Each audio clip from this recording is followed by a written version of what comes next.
পাখি পপি উড়তে উড়তে বলে, আজকে আমরা দেখব কিভাবে এক বাঁদর তার বুদ্ধি দিয়ে নিজেই ফাঁদে পড়ে। হা হা হা।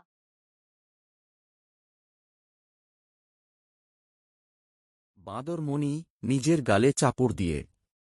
এইবার আমি একটা স্মার্ট কৌশল বের করেছি। কচ্ছপ ঠাকুরকে হারিয়ে আমি হব জঙ্গলের মোস্তান।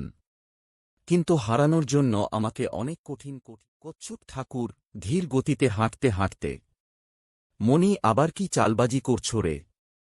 আমি বললাম, এই চালাকির সবকিছুই আমি জানি, তোমরা আমায় বোকা বানাতে পারবে না। কচ্ছপ ঠাকুর ধীর গতি। বাঁদরমণি, এইবার দৌড় প্রতিযোগিতা। যে আগে নদীর পাড়ে পৌঁছাবে সেই জয়ী।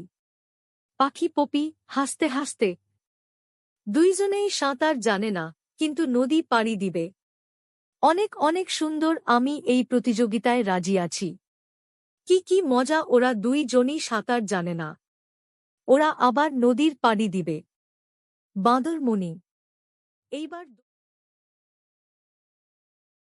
কচ্ছপ ঠাকুর, চল দেখি কে কাকে বোকা বানায়। সময় কথা বলবে, আমি শুধুই মাত্র সময়ের অপেক্ষায় আছি। বাঁদরমণি কলার চুপি গাড়িতে চুপি ওঠে, নিজের জন্য কিন্তু কলার সেটা খাঁচা উল্টে যায় বানায়, পানিতে। তাতে ছোট ইঞ্জিন লাগায়। বাঁদরমণি চিৎকার এই করে, কলাকার নিয়ে নদী পার বাঁচাও! হব। কলা খেতে কচ্ছপটা খেতে আমি দেখুক তো ডুবেই বুদ্ধির জোর। যাচ্ছি। পাখি কচ্ছপ পপি, ঠাকুর প্লাস্টিকের মণি ভাই, বালতিতে আপনি বসে তো ভেসে নাসায়ের আসছে। কাকু। আমি তো আগে থেকেই আমার নৌকা বানিয়ে ফেলেছিলাম। ধীরে চলো, জিতে চলো। পাখি পপি সবাইকে দেখে বলে, এই হলো গল্পের শিক্ষা, বুদ্ধি থাকলেই হয় না, ঠান্ডা মাথাও দরকার। সবাই হাসে, বাঁদরমণি মুখে কলা লাগিয়ে চুপ হয়ে বসে থাকে।